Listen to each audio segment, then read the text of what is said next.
In many people's minds, the city of Nagasaki is linked to its destruction by an atomic bomb at the end of the Second World War.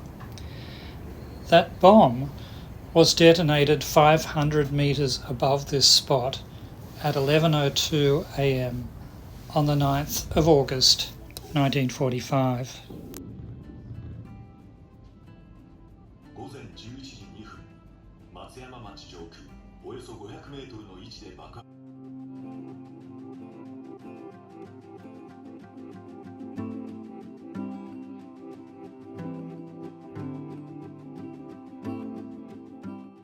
Nagasaki today is a vibrant city.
I enjoyed all of these things during my 12 days here last month.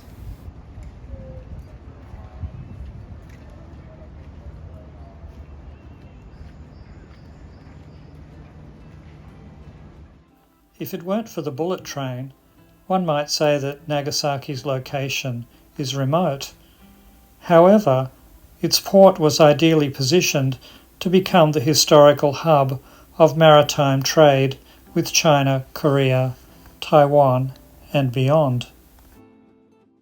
What makes Nagasaki so special today is, I think, its history of interaction with the outside world since at least the 16th century. The city's civic custodians are keen to tell that story to visitors. Foreigners came to Nagasaki and stayed for sometimes extended periods.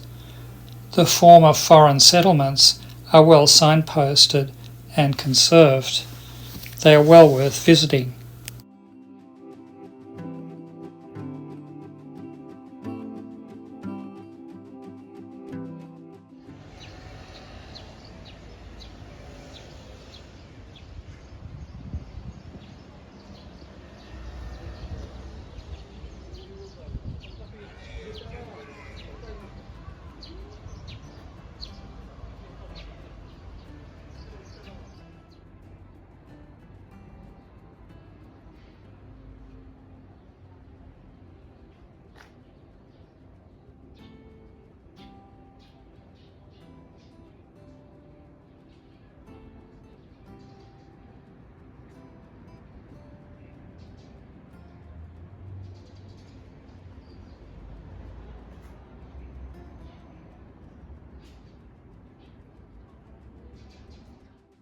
During the so-called period of national seclusion, the Dutch were the only Europeans permitted to trade with Japan. The former Dutch settlement at Dejima Island has been painstakingly reconstructed on its original site, a triumph of archaeology and engineering. It attracts many visitors, and rightly so.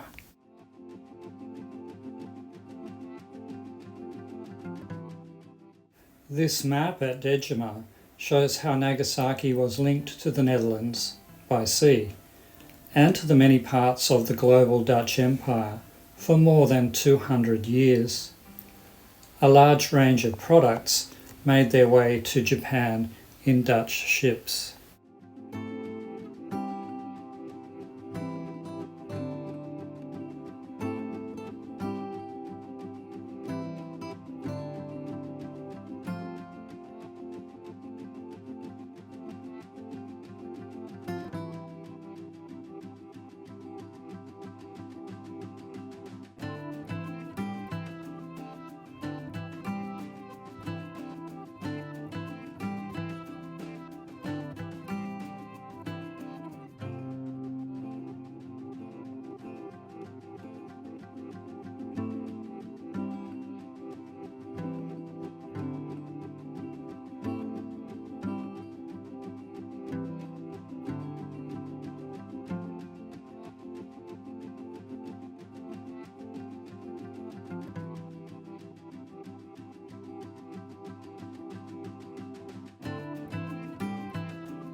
You may know this Englishman as the main character in the TV series and novel Shogun.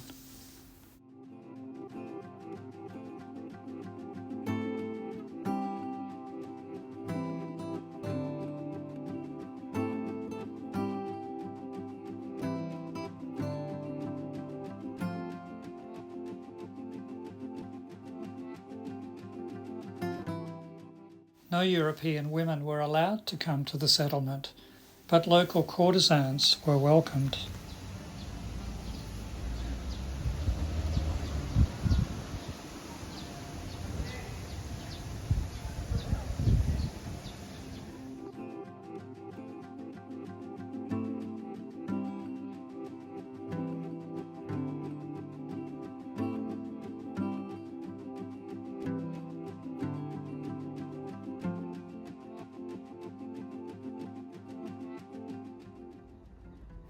You can enjoy some quiet moments in the garden of one of the tea houses where liaisons occurred.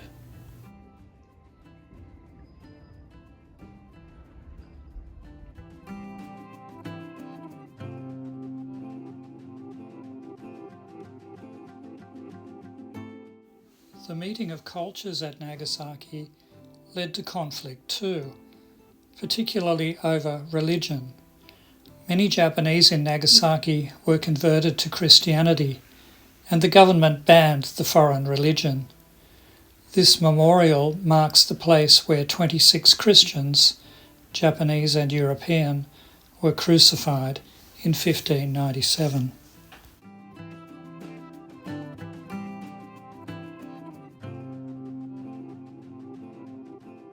Some of these sword holders belonging to local samurai exhibit the shape of the cross.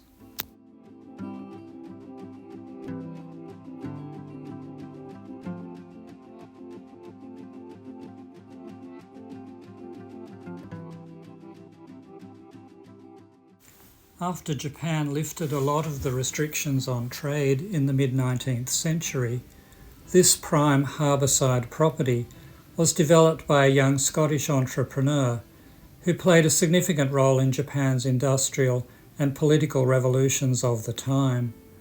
Glover Garden is now a delightful place for visitors to spend a few hours.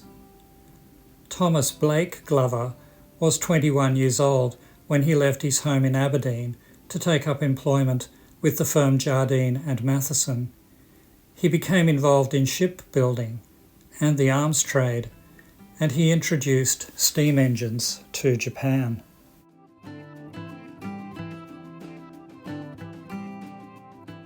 This crane was manufactured in Scotland for the Mitsubishi shipyard in Nagasaki in 1909, and it remains in operation today.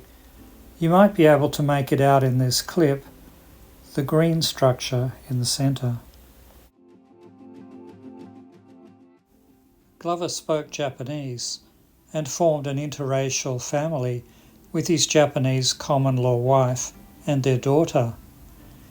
His house in Nagasaki, shown here, was built by Japanese carpenters and incorporated design features from British India.